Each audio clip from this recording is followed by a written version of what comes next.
as always, hey, people who come early get extra goodies and extra stuff. So we're going to look at bonus question number one.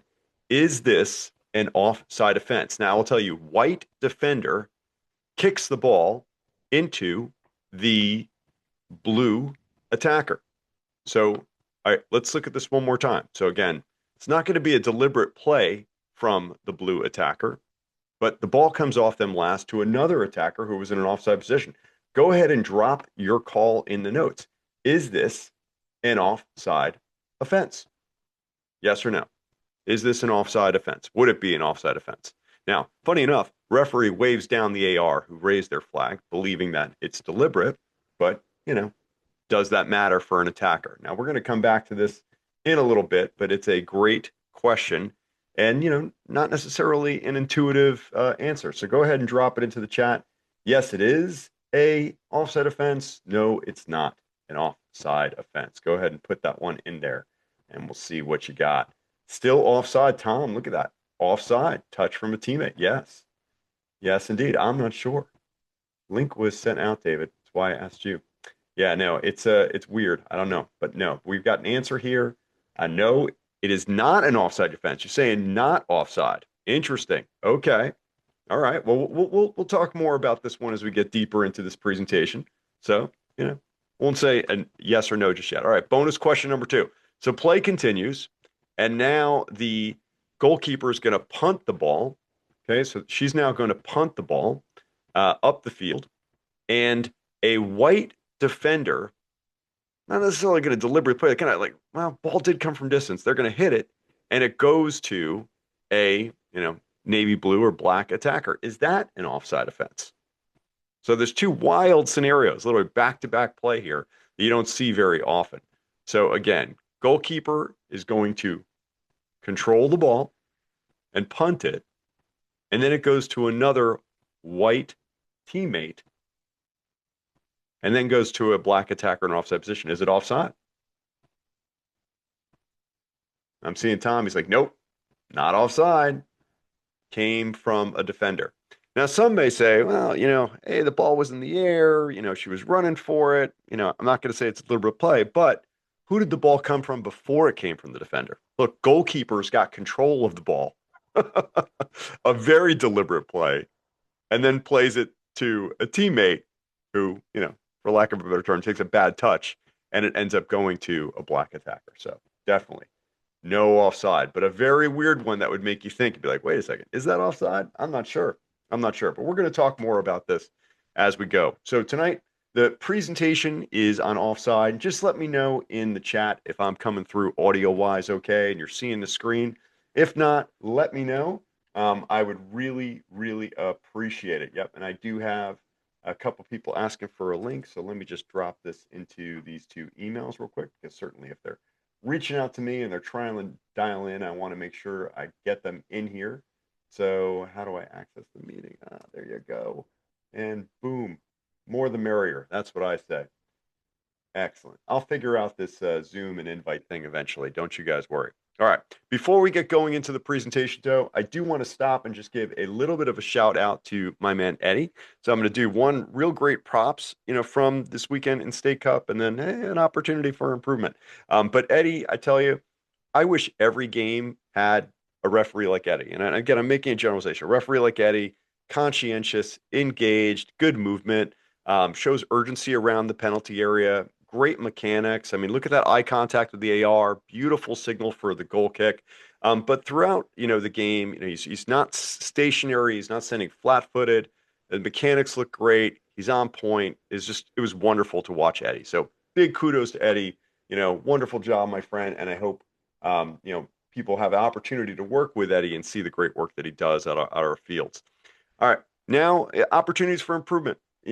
Again, I know we're going game to game to game to game, for State Cup, and sometimes it's hard to, you're trying to start the match, do the check-in and everything, but safety first. We talk about it. Okay, maybe you don't need to check the goals because you got 8 games that day and the goals have been checked at the first game, whatever, they're anchored.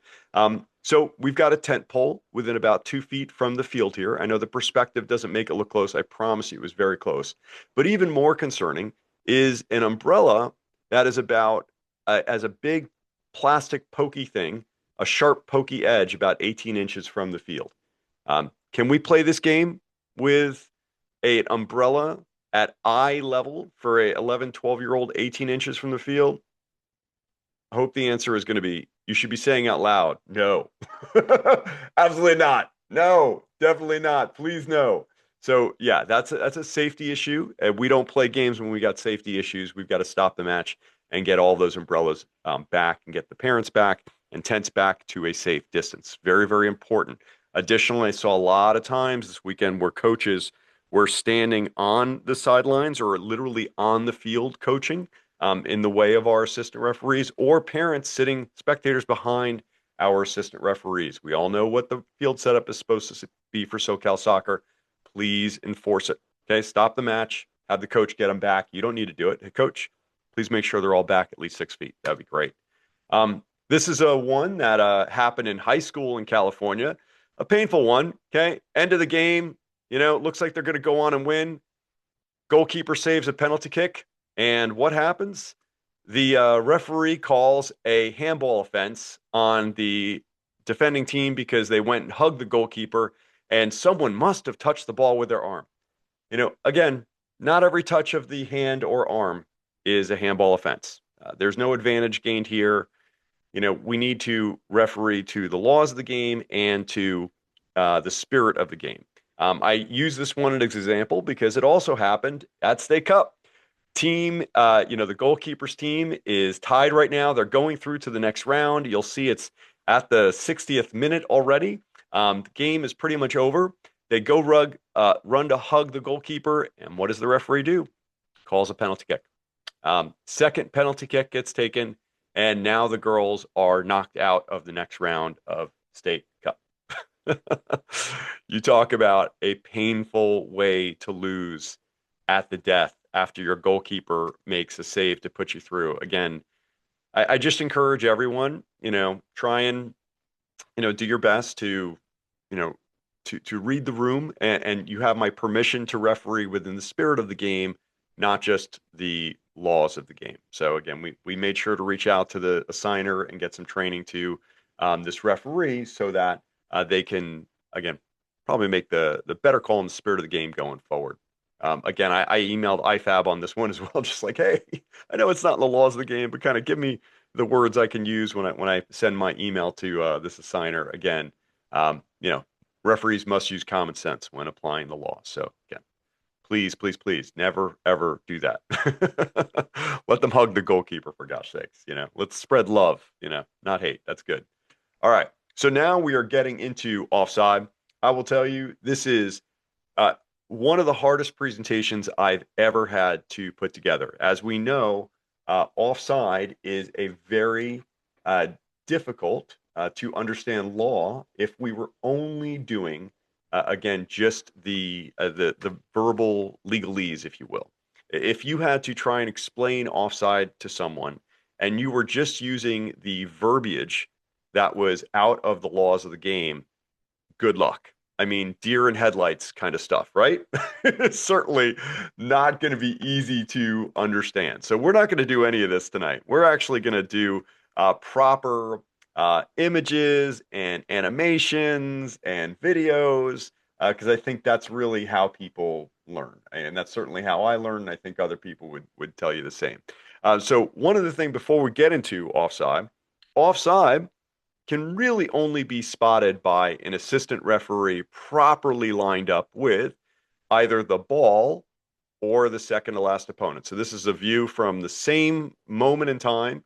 Okay. And this is the assistant referee. This player is playing a ball to that blue player is playing a ball to this blue player. Assistant referees lined up with the second to last opponent, and they can see that the blue player is in an offside position.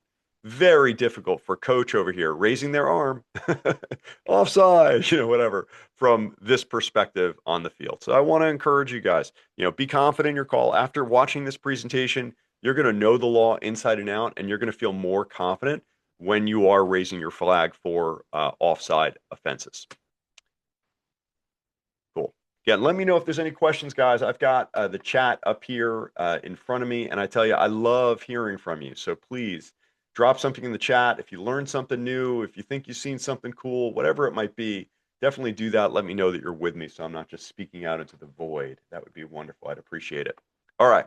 So when is a player in an offside position? Okay, there's three key items. Three. Okay. We don't talk about defender. Okay. We'll use the right language here. So the first thing, you got to be in the other team's half of the field. So if this is the halfway line, okay, being on the line, okay, none of your foot or any part of your body being in the other half, okay, you're not in an offside position. But if you're in the other team's half, even by 1 foot is in the other team's half, then you're in the attacking half of the field. All right. The second thing, you got to be closer to the opponent's goal line than the second to last opponent. That would be D2 here. And the ball. Okay. A1's got the ball. A1's attacking right now. So anyone who's beyond this imaginary line where the second to last opponent is would be considered to be in an offside position. Now, that doesn't mean that it's a fence, right? People can be in an offside position all the time. That's not a problem. You can hang out there all the time if you want. But you can't get involved with play or interfere with play or play the ball, anything. We'll talk a lot about that. Again, being in an offside position is not an offense. All right, so let's start looking at it.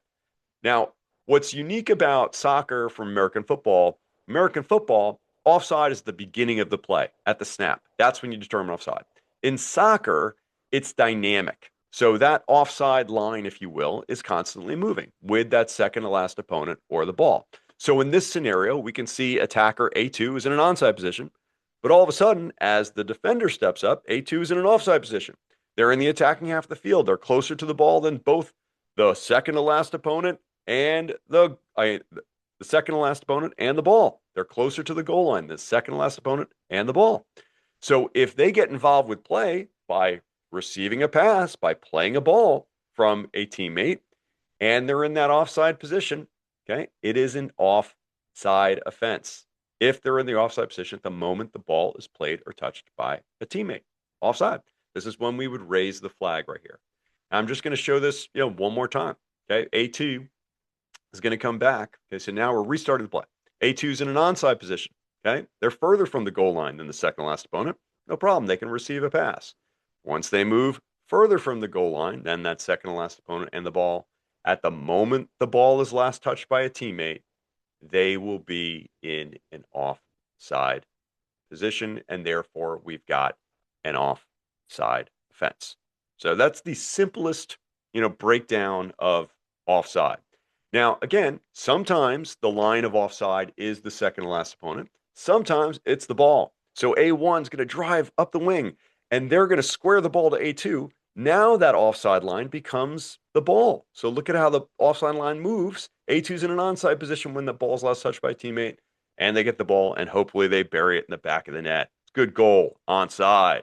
All right, so let's look at what this looks like in real time on a video, okay, because I love videos.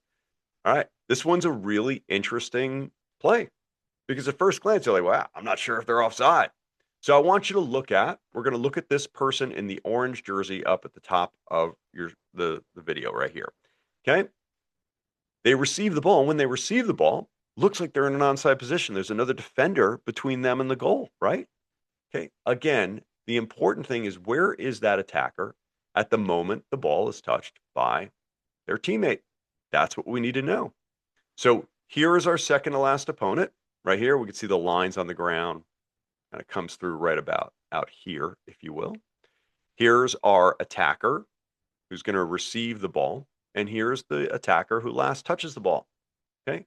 They are in an offside position because they are closer to the goal line than the ball or the second to last opponent. So therefore, they've committed an offside offense. Now, a lot of people are like, you'll hear people yelling, how is that possible? Well, they came back from an offside position. So let's look at more examples of coming back from an offside position. Okay. So now the red team is going to be playing out from their defensive half of the field, really like right on top of their goalkeeper. And number 4 is going to play the ball all the way up to number 9. Okay. But number 9, they're in an offside position right now in the attacking half, but they're actually going to come back into the defending half of the field and they're going to challenge an opponent for the ball. They're going to come involved with play. Oh my gosh, what do we do? Can you have an offside offense that occurs in the defending half of the field? Yes, you can. Because they started this run from the attacking half of the field in an offside position. Okay? That's right. You can have an offside offense that occurs in the defending half of the field. Now, this is rare. It doesn't happen often, but yeah, it absolutely can happen. And the indirect free kick offense would be from where they became involved in play in the defending half of the field. Now, the more common example of this is what we're going to see here with attacker in red number 7. Okay. So they've made a run thinking they were going to get a pass. They didn't. Now they're coming back to play a ball. Okay. Now it looks like everyone's going to be like, how are they offside? Right? There's 2 defenders behind them. No, it depends on the moment a teammate last touched the ball. So 7's going to make that run. And now when 4 receives that ball, number 7's going to move back into an offside position.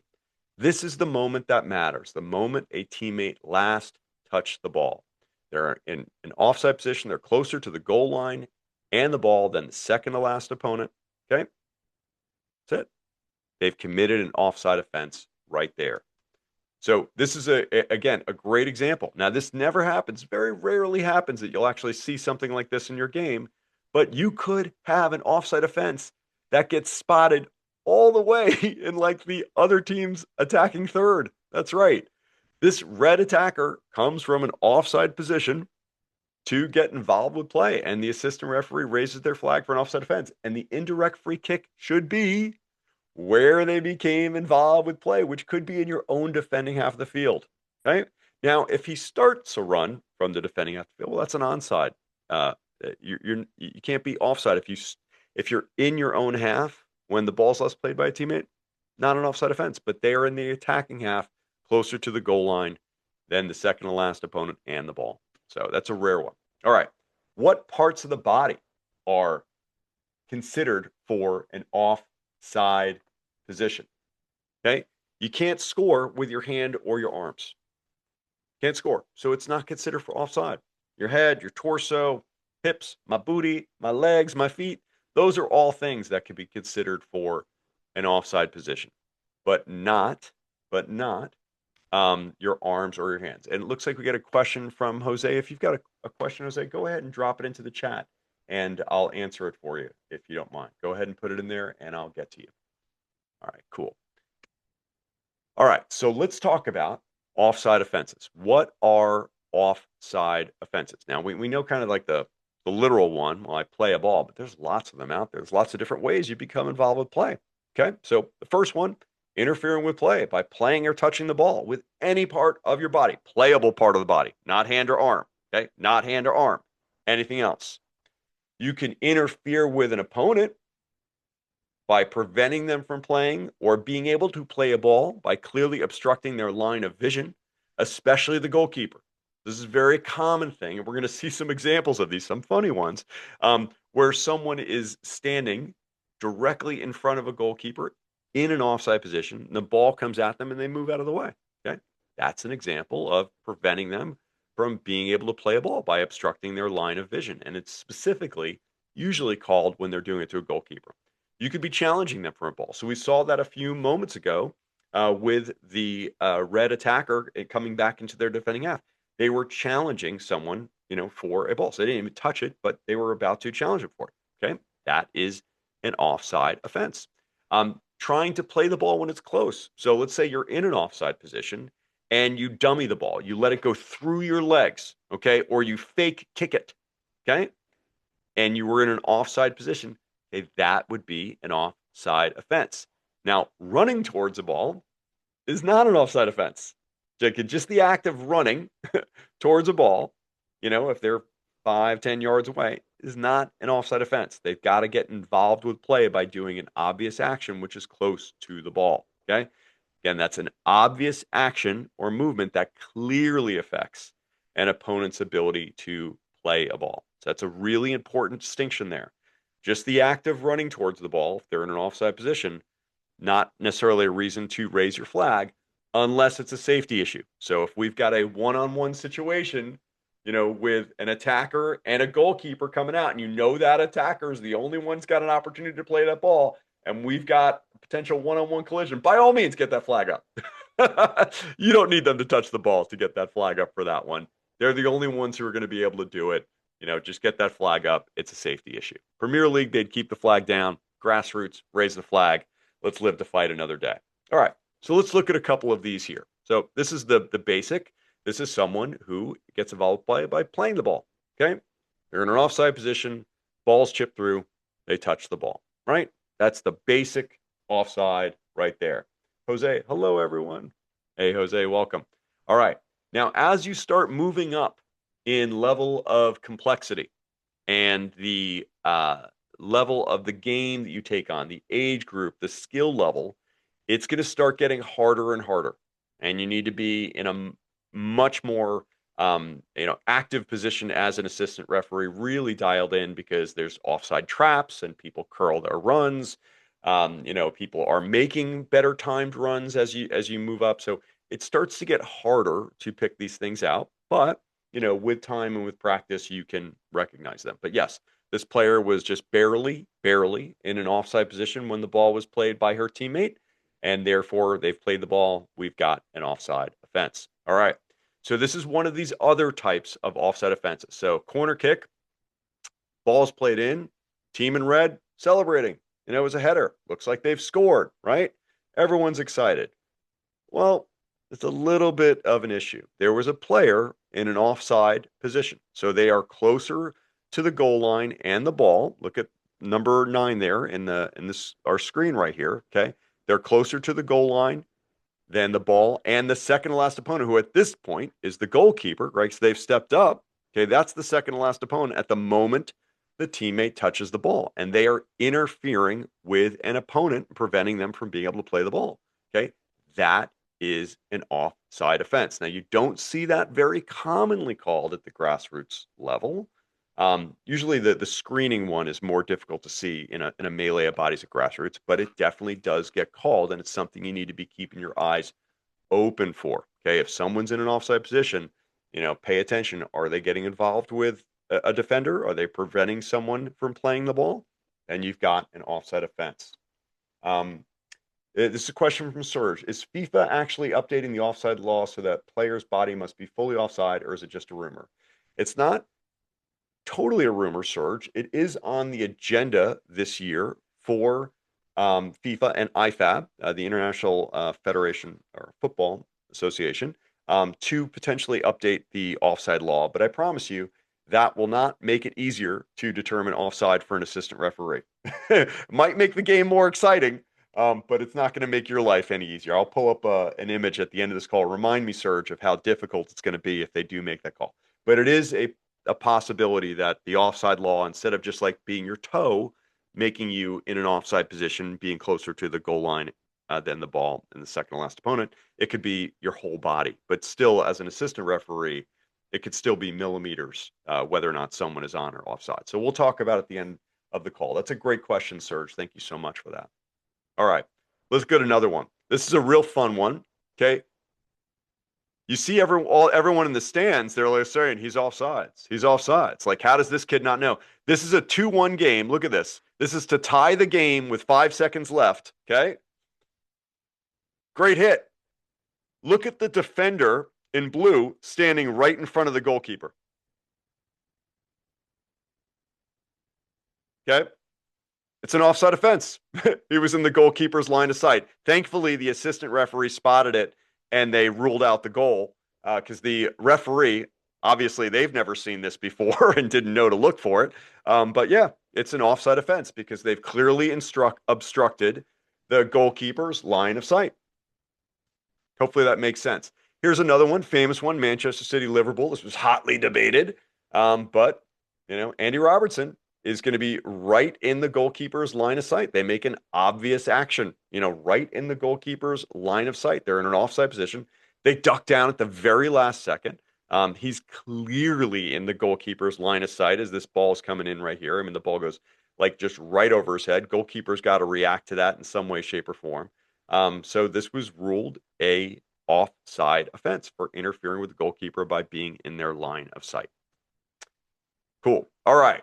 Any questions thus far? I'm going to pause right there for a second and see if there's any questions of what we've covered thus far. I know I'm banging through it, but I love giving you all the good detail, and we'll have this recorded too. You could watch again at your leisure or share with whoever. Any questions at this time? All right. Just give me a thumbs up or a hey, I'm with you in the chat, just so I know I'm not crazy, not here by myself out here. All right. Good stuff. All right. Let's move on.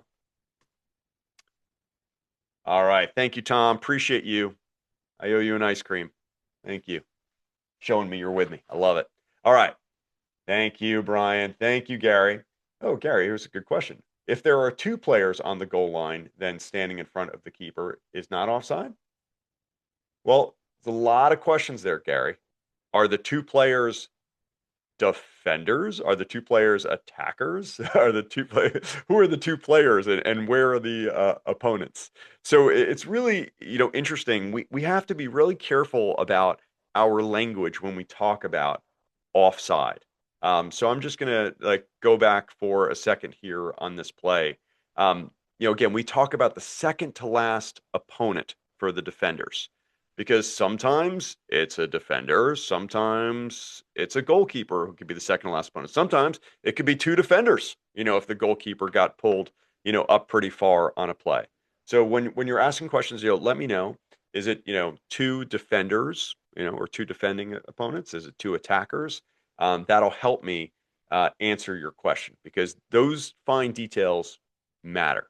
That it's really important. So if Gary, if you can ask your question one more time in a different way, I'll see if I can answer it for you. All right. So let's go through this next one. So Serge says, I'm curious how you determine when the ball was touched or passed during games. Man, Serge, that is a really good question. Let's come back to that one a little bit later because I have some guidance on that or some what I would say advice for assistant referees when they're on the field, so how they can stay dialed in and really be able to determine whether or not something was onside or offside and when the ball was last touched. But I think it's a really fair question, Serge. I'm going to come back to that one. Love that. Thank you, sir. All right. So, does a save reset offside? Because this is one of these things, right? Like a save, a goalkeeper, like this guy right here, okay? He's deliberately diving and jumping, okay, to go save a ball. But is that a deliberate play per the laws of the game? I don't know. What do the laws say about that? Well, the laws say that offside offenses, okay, that generally occur around the goal area or occur after goal makes a save. You cannot gain an advantage, okay, by playing a ball or interfering with the opponent when it rebounds or deflects off the goalpost or the crossbar. An opponent, okay, the referee, match official, please do not be that deep into the goal area and run of play referees out there. And the last one has been deliberately saved by an opponent. Okay.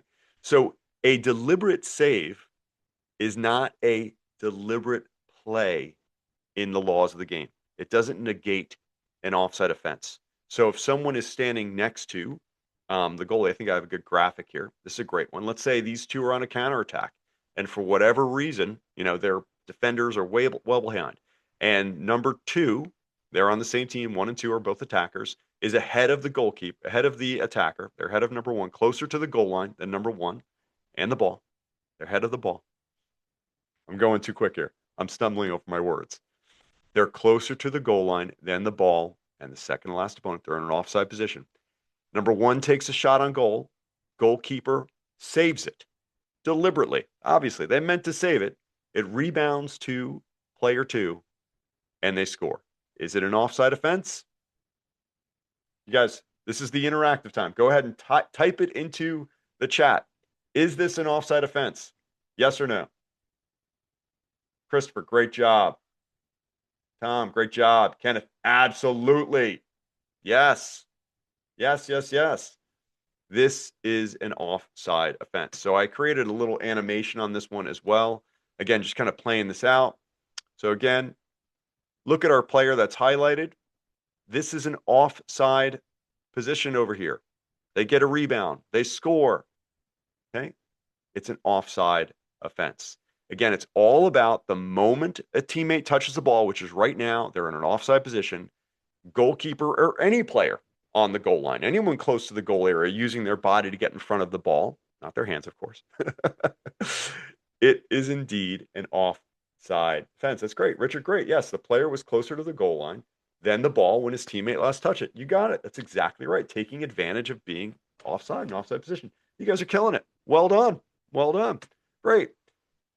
So let's talk about the next thing. What are exceptions to the law? Now, I'm just going to tell you right now, this whole topic right here about deliberate play is one of the least understood parts of the law, just below. If offside is the most confusing and misunderstood law of the game in 2026 now, oh my gosh, I almost said 2025, in 2026, deliberate play and offside is probably right beneath that.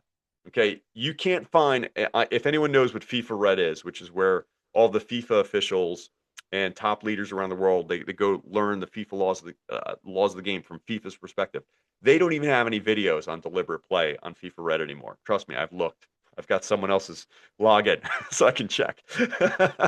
Okay, you can't find it on Pro, the MLS, Professional Referees Organization. You can't find it from the Referee Association in England. It's not there. So it's in the laws of the game written, but finding videos that define this from any major organization, very difficult.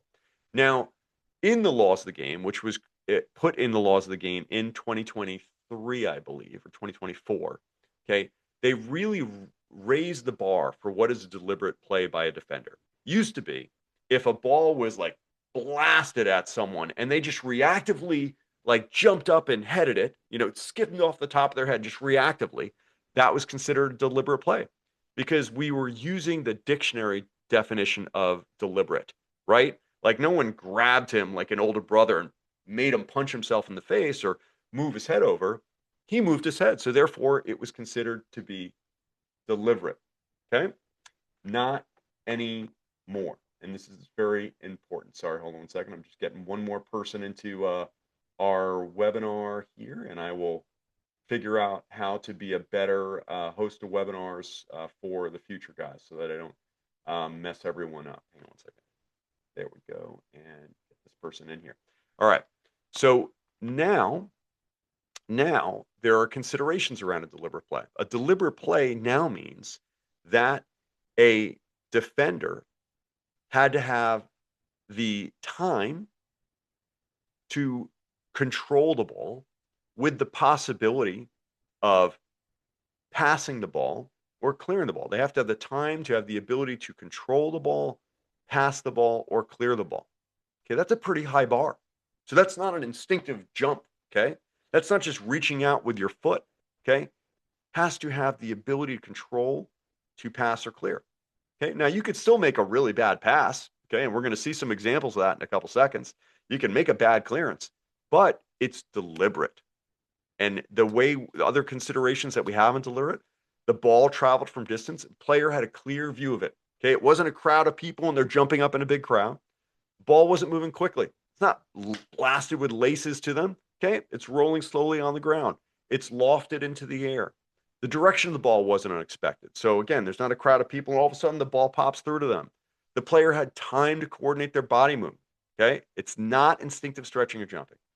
The ball moving on the ground is easier to play than a ball in the air. Now, could you have a deliberate play with a ball in the air? Absolutely. Long ball, kicked, from a goalkeeper or something like that. Someone's got plenty of time to get under it and they head it, back. They're thinking they're heading it back to the goalkeeper, but, they wound up playing to an attacker in an offside position. That's deliberate play. But the bar is real high. Okay, so we're going to look at some examples. Okay, this is the team in blue is attacking. Okay, there's a player in blue who receives the ball in an offside position. Okay, being what we just talked about, is this a deliberate play from the white defender?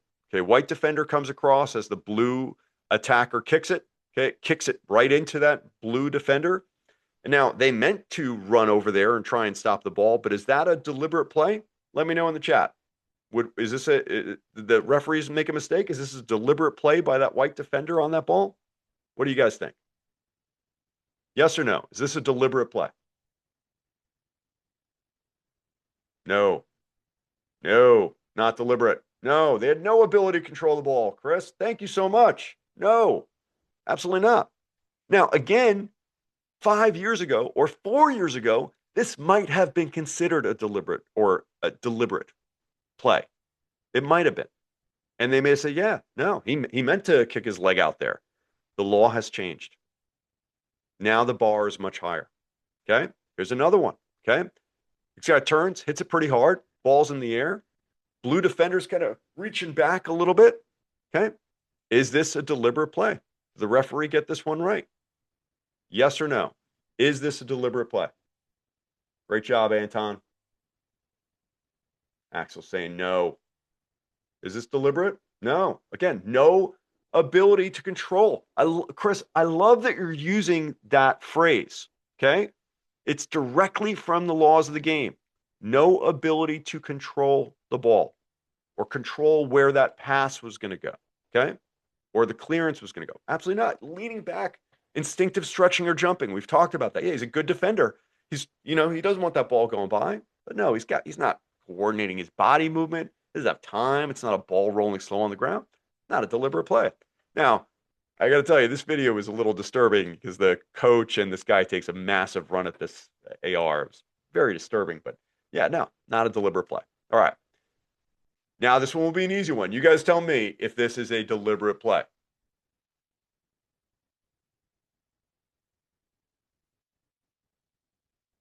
It's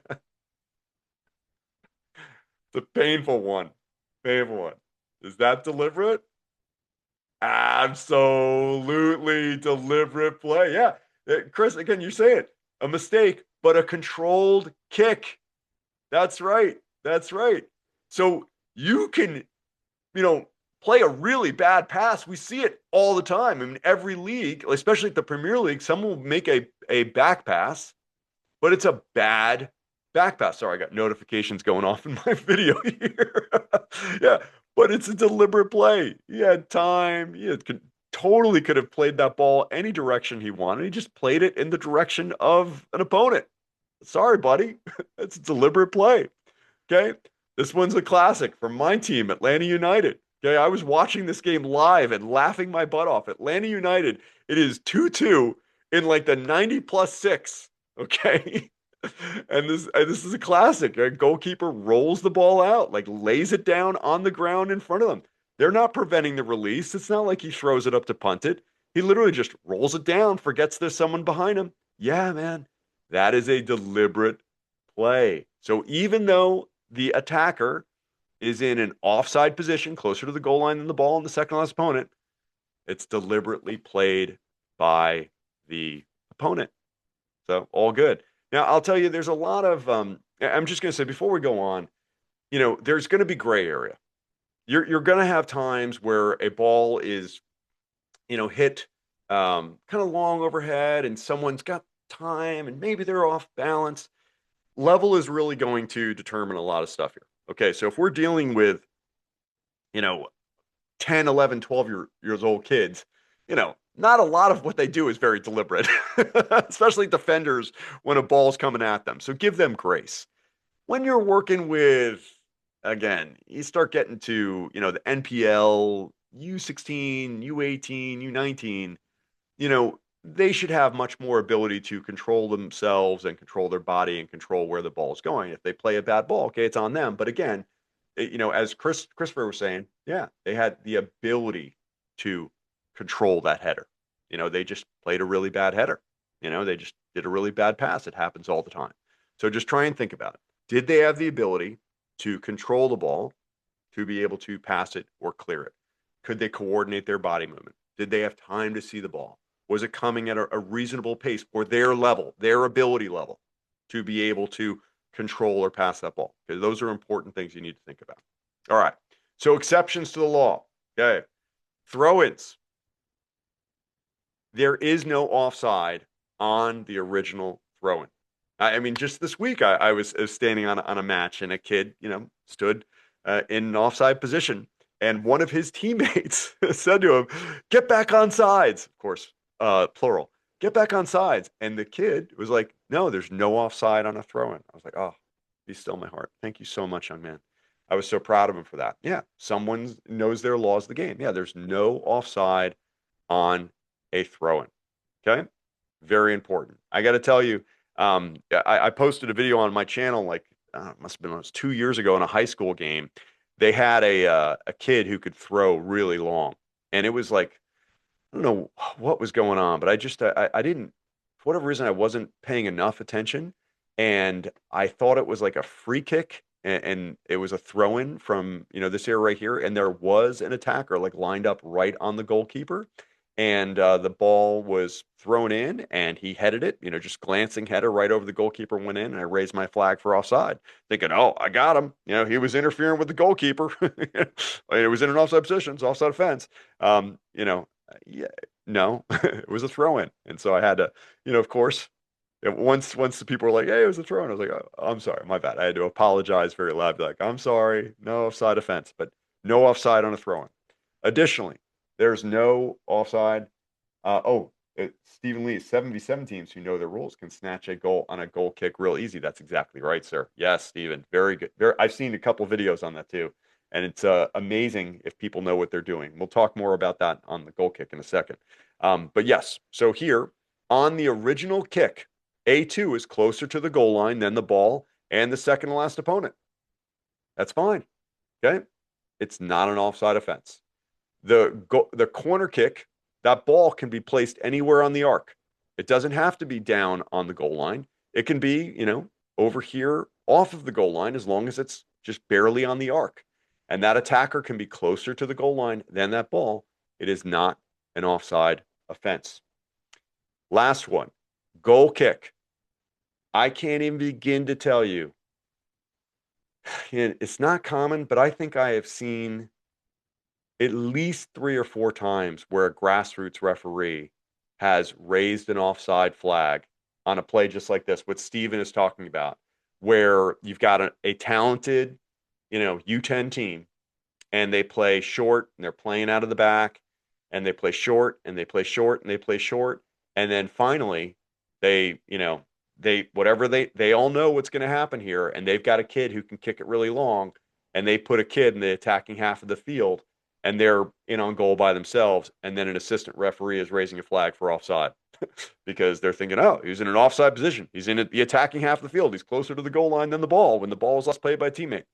There is no offside on a goal kick. Now, that is not a punt, okay, from the regular run of play. On a goal kick restart, ball on the ground, inside the goal area, there is no if offside on a goal kick. So, yes, be aware. So just like me on that throw in, assistant referees know what the restart is. Is this a free kick? Is it a goal kick? Is it a throw in? Okay. Because those are going to have different ramifications for a player in an offside position. Again, there's no offside on the original throw in, corner kick, goal kick, but if it's a free kick, totally different story. All right. Now, I posted a video on this one today on SoCal Refs and yesterday. Definitely, please, if you are not following SoCal Refs, please, please, please, please do that. And it involved a couple unique scenarios relating to offside. So, what if a player goes beyond the goal line? Now, this is an interesting rule. So, sometimes you'll see a defender who, they've got one attacker or a couple attackers, in the attacking third. And I've seen defenders, not in my game, but I've seen this in videos where defender literally steps off the field past the goal line to try and put an attacker in an offside position or something like that. It's kind of a bizarre move. Well, the laws of the game, have a rule for that. If you step off of the field past the goal line, okay, let's say someone like slides and they go past the goal line, okay, a defender, they are considered to be on the goal line for purposes offside. It is the same thing for an attacker. If an attacker in the regular run of play is, they're crossing the ball, running towards the goal line, they cross the ball and they run off the field, they are considered to be on the goal line for purposes offside. So these two players right here, this defender in blue and this attacker in red, are actually considered to both be on the goal line for purposes of offside. Even though this player is like 2 or 3 yards further from the goal line, they're both considered to be on the goal line for purposes of offside. Now, this person could stand here. Again, we talk about you could be in an offside position and in it, that's perfectly fine. No big deal. If they don't get involved with play, it's nothing. But what if this person does become involved with play? Okay, well, then there's other ramifications. So this is an animation I drew up. Red attacker crosses it to a red teammate, and they come back onto the field to play the ball and get involved with play. So look, they're going to go past the goal line, come back onto the field to play a ball. So can they do that? Can a player, in the regular run of play, run off the field and then run back onto the field to play a ball? Yes or no? Can they do that? Can a player run off the field, regular run of play, momentum takes them off, and come back without the referee's permission? Can they do that? Pablo says yes. Yes. Tom says yes. That's right. Yeah. You see it often like on a sideline. There's a ball right on the sideline. A player will kind of just barely kick it in, but they run out of bounds a little bit and then they come back in. Perfectly fine. There's nothing wrong with that. Totally legal. It's the same thing on the goal line. Now, the question we got to ask ourselves on the goal line if they come back and get involved with play is, were they in an offside position at the moment a teammate last touched the ball? So let's look at this play one more time. Okay. Again, are they closer to the goal line than the ball and the second to last opponent at the moment the ball is touched? Okay. Take a look at this image in front of you. Take a look at where the second to last opponent is. Are they closer to the goal line than the second to last opponent? I know it's a confusing question. Okay, but tell me this. Let me ask this one more time. Okay? Daniel said, I don't know. I can't hear the ball being struck. Okay. This is the moment, okay, that matters. Okay. I've stopped it where the teammate is going to last touch the ball. Is the attacker in red in an offside position from what you see on this screen? Okay. This is the moment the teammate touches the ball. Okay. They're going to cross it back across. Is the attacker in an offside position?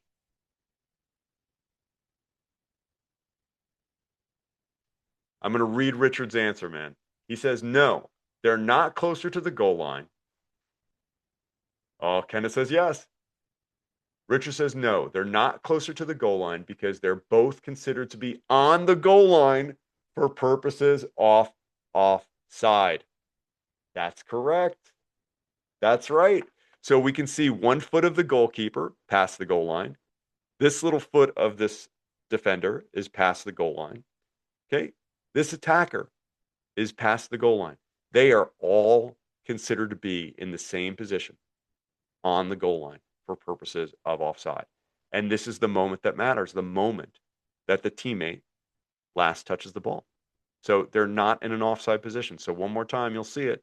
Okay. I mean, it's quick, right? But yeah, believe it or not, it's not an offside offense because they were all considered to be on the goal line at the moment the teammate last touched the ball. And there needs to be two. There is two. Goalkeeper plus another defender. That's our two. That's our second to last opponent right here. So actually, in this scenario, the second to last opponent is the goalkeeper, right? Normally it's a defender, but the goalkeeper is actually further from the goal line than their defender. So these are your two right here, your two people. It's okay. I'm sorry. I'll do better animations in the future, Kenneth. Sorry, it might be hard to see that goalkeeper there. Yeah. But there's a goalkeeper and a defender. So that's the two right there. Yeah. It's an interesting one. It's an interesting one. All right. So to review, okay, as an assistant referee, I cannot stress this enough. And I think this is so important for you as referees on this call when you're working with assistant referees and especially junior referees, those green badges you see out there right now. The most important thing that they're focused on, their key match decision, they got two. Number one, goal line decisions, right? Like they better be down on that goal line. If there's action down on the goal line and I look over, they better be on the goal line. I had one just this weekend when I looked over, he was right there. I was so happy about that. But in my pregame, I tell them, hey, listen, I'm a magnet for goal line decisions. Man, if there's action down at the goal line, there's anything happening there, you better follow that ball all the way down there. And if the ball's hit from like 30 yards away, we all know it's going over the goal line. Don't worry about it. You could stop short of the goal line, give me a goal kick, corner kick. But man, if there's action down there, we're going to have a save down there. Someone might bobble a ball. You better be down on the goal line. Okay. So that's very important. But aside from that, and more commonly, the thing that's going to keep them engaged in the game, they must be focused on offside. They must. They must be focused on the second to last opponent. Okay. Now, Serge asked about, again, how do you know when the ball's hit? How do you know the moment that matters, right? Okay. It's a challenge, right? It can be a challenge for us. Again, being in the right position and having, our body open to the pitch. That's why, we talk about it. If it's close and again, your attacker and defender are not moving very quickly, if you can be sidestepping and keeping yourself square to the field so you can have all your peripheral vision open to the field, that's great. Okay. So you could see it out of the corner of your eye. Also, your ears. Now, again, yeah, Tom's like, use your ears and eyes. That's right. Now, my wife would tell you that my hearing's not that great. And it's true. I do have 40% hearing loss in one ear. But generally speaking, you know, beyond seeing the ball, you can hear the ball. Now, Serge was asking a question earlier on in the call about how do you know you can't hear the let's see. I want to see exactly how Serge asked the question here, but he asked about being able to see that exact moment or know when the ball is played. I think was the question. I'm just going back here real quick. Give me 1 second. I'm curious, how do you determine when the ball was touched or passed during games? Yeah. So again, peripheral vision, very, very important, without a doubt. And then also your hearing. You can often hear the ball being kicked as well. So sound and sight. Now, one thing that I recommend if I'm, mentoring a referee who's having a hard time um, keeping up with the second to last opponent, normally what I see is their ball watching. So they're instead of this gentleman who's square to the field and they're locked in on that second to last opponent, they're walking up the sideline, flagging maybe right hand, I don't know, left hand, who knows? I saw a lot of flags all over the place this weekend. But they're looking up the field, maybe watching the play and continually watching the play. And then when the play finally switches, man, the defender and the attacker, the second last opponent and the attacker are like 15 yards further down the pitch. And they're like, whoa, completely out of position. Generally, I practice like a 3-second count. So if the ball is all the way like in the other, goal area, it's attacking free kick. Generally, what I will do for me is I'll look and I'll go, like 1, 2, 3, 1. And I'll come back 1, 2, 3, like about 3 seconds. And I just keep on doing that. Like 1, 2, 3, 1. And I'm making sure that I'm consistently in line, with the second to last opponent. And then once, the play might be switching, okay, well, then my count changes, right? So instead of 1, 2, 3, 1, well, then I start going, okay, 1, 2, 1, 1, 2, 1, 1, 2, 1, seeing what's happening up the pitch, right? I mean, I'd love to be able to help out my referee with a throw-in decision, but my key match decision is, offside. So if I can get the throw-in, that's great. But key match decision offside. And then as it looks like they're about to, strike that ball, I've looked and they're putting their head down and they're going to play it. Well, then I'm all locked in. And now I'm just using my peripheral vision and I'm listening for when that ball is played. So I'm in. Okay, let's go. So it changes depending on the pressure on the ball, what's happening with the play, where the ball is, is it potentially coming back up? And that helps me get my eyes and make sure that I'm locked in on that second to last opponent and I don't get caught ball watching or getting caught out of position. So it's really, really important. So yeah, Serge, sound, peripheral vision. Yes, it's challenging. It's not easy. being an assistant referee, especially as you move up and up and up and up, higher and higher levels. But I promise you, as you get yourself focused on really staying engaged, really staying dialed in, and you're in the right spot, it'll make it a lot easier to be able to determine onside or offside. I think it's a challenge if we're like searching and looking and then searching and looking and we're not dialed in, then it becomes hard to really determine are they onside or offside, which is really tough. Corey, um, a tip for ARs if space allows, take a step back and broaden your view. I love that. Love that. Yes, Corey is the best. Fantastic. Iron Man of the MLS, without a doubt. He's a fabulous one. But yes, taking a step back to broaden your view. Love that. That's fantastic. It's good. Luis says, I advise my ARs before raising the flag on offside, take 3 seconds and process. Was one, were they in an offside position? Two, did they receive the ball from a teammate? And three, were they involved in active play? Yeah, sometimes we're quick to raise the flag, but taking a few seconds to process firm, make it easy on all of us. I love that, Luis. A patient flag is a good flag. When an offside flag goes up, it better be confident. There's nothing worse than seeing someone go, "Oh, I think I have a flag right here. I'll do it." Oh, I lost my ear. But there's nothing worse than right? How many times have you guys seen that, right? Where someone they're not sure and they oh, that's so funny. I made a drum roll signal. That's hilarious. But it goes up and then they come down with it because they're not sure. I'm so with Luis here. I'd much rather someone take a breath. Yep, they're in an offside position. Wait for involvement. Okay. Are they going to play the ball? Okay. Yes, they're playing the ball. Great. They became involved in active play. Let's get the flag up. It's great. Again, my only caveat to that is again, one-on-one with the goalkeeper. You know, be a little quicker on those. Everything else, wait. But I love this. Luis is saying it's hard to change the call, so let's get it right. Not only is it hard to change the call, right? Because once people see that flag up, people stop playing, all that kind of stuff.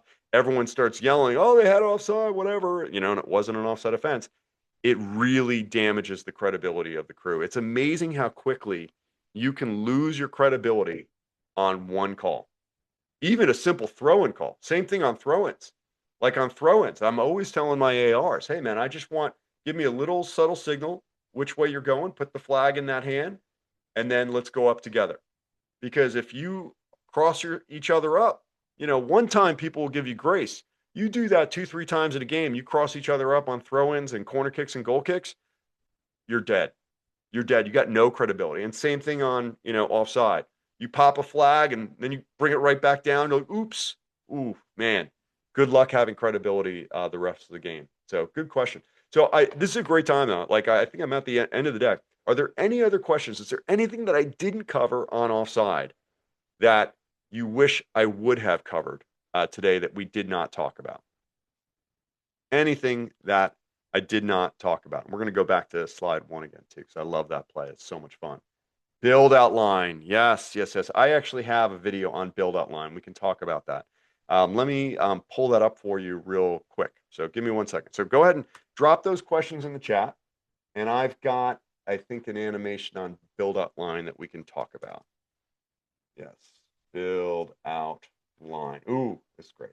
So let me do this one. Hang on 1 second. I'm going to pull this thing up for you. And yeah, I've got a build outline video, I believe, that I can, yeah, we'll see about that. Okay, so let me do build outline. So let's talk about this. So let me stop sharing. And now I'm going to share again because build outline is a good one. Share, share, and okay. This is a really good question. I know I have another video on this. I gotta give me a second to find it though, if you don't mind, sir. Okay. So build outline. Give me, oh gosh, I know I have it. Build out diagram. Okay. Tell me this is it. Okay, I think I've got it. I think I found what I need. I tell you, man, you're testing me, brother. This is how I survive under pressure right here. All right. Are you guys able to see the diagram I have on my screen? It should be moving. Should be moving. Yes? Can you drop a yes in the chat? Can I get an amen? Yes, sir. Got it. I can't see you guys chat. Hang on one second. All right. Hang on. Let me see. Yes, you got it. Yes, thank you, Asher. I appreciate you. Okay. So let's do this one more time and let's see if I can put this into half speed. All right. So let's drop it back. Okay. So on our U10 and below games, right? Correct me if I'm wrong. I don't work those games very often. We have build out lines. Build out lines are supposed to be approximately halfway between the top of the penalty area and the halfway line. I've seen them all sorts of different places. Sometimes I see them right underneath the center circle. Sometimes I see them kind of like this one where it's shaded a little bit towards the penalty area. Whatevs. The build out line for purposes offside replaces the halfway line. I'm going to say that one more time. So normally, okay, I'm going to let this animation go here. Okay, I'm going to stop right here. Normally, number 6 would be in an offside position. Okay, does that make sense? Okay, number 6 is in the attacking half of the field, closer to their opponent's goal line than the second to last opponent or the ball. Okay, you guys with me? But because there's a build-out line, this is not an offside offense. Okay, we only consider someone to be in an offside position if they are closer to the opponent's goal line than the ball on the second last opponent, and they are beyond or they in the attacking, past the build-out line. So that build-out line essentially is takes over for the halfway line. So you cannot be in an offside position unless you're closer to the goal line than the build-out line. So this pass right here from 1 to 6, not an offside offense. On U11, U12 and above, offside. But now that number 5 is closer to the goal line than the build-out line. At the moment the teammate last touched the ball, they're closer than the ball, the second last opponent. This would be an offside offense.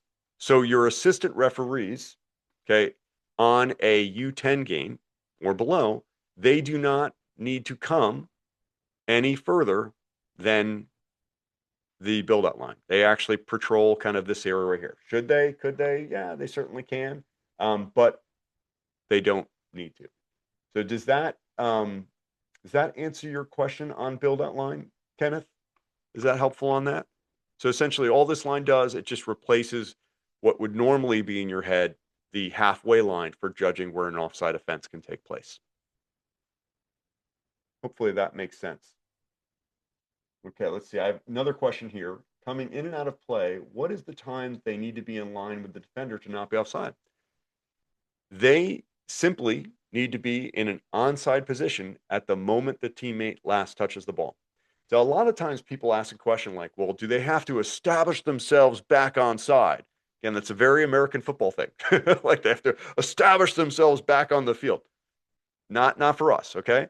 So again, the moment that matters is when does 1 last touch the ball and where is player 6? Okay?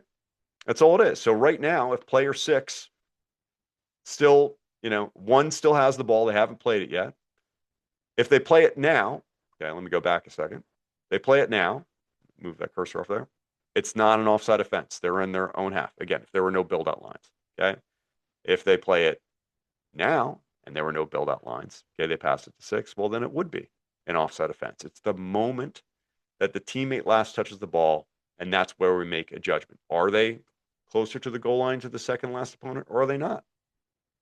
That's the moment that matters. There's not, oh, that needs to be 5 seconds. It needs to be 10 seconds. No, doesn't matter. It is where are they at the moment that matters, which is when the teammate last touches the ball. And they don't need to touch it deliberately. They don't need to touch it deliberately, as we saw in that video 2 today, or video 1. Someone could smash the ball off them, and then it goes to an attacker. A teammate last touched the ball. Were they in an onside position? Hopefully that makes sense. Sherman, players coming from an offside position on first contact of the ball. I'm not sure I understand that. Tend to let the play flow unless I'm 100% on the offside. Yeah. Serge, I think this is a great question. So I was going to show you a great picture, Serge. Yeah. My advice to everyone out there, the baseball expression, tie goes to the runner. If you've got one of these situations where, a defender's stepping up and an attacker is, moving towards the goal line, and it's like boom, boom, like you can't tell. If you can't tell, keep your flag down. Okay. We do not have VAR. Okay. If you can't tell, it's one of these things that's real fast. Okay. Keep your flag down. That's it. I would much rather you err on the side of, the attacker being onside than, constantly calling people offside, when it's close and you're not sure. You're not sure. It's the same thing, ball in or out of bounds. Okay. I'm never calling a ball out if I'm not sure, if I can't see daylight between that ball and that line. Okay. Whether it's goal line or sideline. Ball's in. Play. Yeah. I mean, totally. Because it's got to be fully, wholly cross the line. That's really, really important. Okay. See, we got a couple more here. Let's see. Yes. No. Okay. Unfortunately, those games with a build-up line has a solo ref. Yeah. I will say I did get some feedback, and Michelle's on the call. I didn't discuss with Michelle today that I did get some feedback from some referees that some of those lines were really hard to see on the field. And so I'll mention that to the team tomorrow to make sure that the lines are a little uh, more defined, if possible, yeah, in league games with one ref. Listen, one ref, a solo ref offside is always difficult, no matter what level of game you're doing or where you're doing. Build out lines can be really difficult to see too. Turf fields, it's a little easier. It's a little clearer on the field, but grass fields, it's definitely tough to see. You can, and it is in the U.S. soccer rules of competition, you could set up cones on the side of the field so you can see where, I'd put them on the side of the field so you can see a little better definition as to where the build out line might be if the line on the grass is difficult to see. That's one suggestion that might help you there. Yep. Yeah, definitely. As a single ref on 77 for regular season, offside could be a tough call unless completely obvious. And listen, in my pregame, if I'm doing a solo at any time, or if I'm doing a duel for high school, I'll always tell, the coaches and the players in my pregame, hey, you know, I'm not going to be perfect. I'm going to do the best that I can. Sometimes I'm going to get the call right on offside. Sometimes I'm going to miss it. It's hard to do it as a single person. Respect the call. I'll do the best that I can. I promise you. So yeah, always remind them, just like Serge said, no ARs, angles are going to be different. It's going to be difficult to see. All right. All right, guys. Any other questions for me on offside or build out lines before we wrap? And I did promise Serge I had an image for him. I don't want to forget. I'm a man of my word. Man of my word, Serge. Hang on one second. Let me pull this thing up and share. Hold on. Stop share. By the way, whoever drew the line on this thing is smoking crack rock. All right, let's see. Here we go. All right. So the law that's being discussed right now in IFAB is instead of it just being like a toenail being offside. Well, oh, Sherman, can you please go on mute for me? Thank you. Sorry. It's okay. All good. Um, Instead of just a toenail being offside, now they're saying, well, it's the whole body. They call this daylight rule. Well, let me tell you, if you're the assistant referee and this dude is running full speed, okay, and their legs are moving, like you think it's going to be easy to know if this foot is in line with this knee any better than it is today? I mean, at least today, you can kind of see the two players lined up on each other and kind of see, oh, okay, there definitely looks like they are, I could see their torso is past that the second to last opponent. Well, now you've got like players' legs, burning and churning.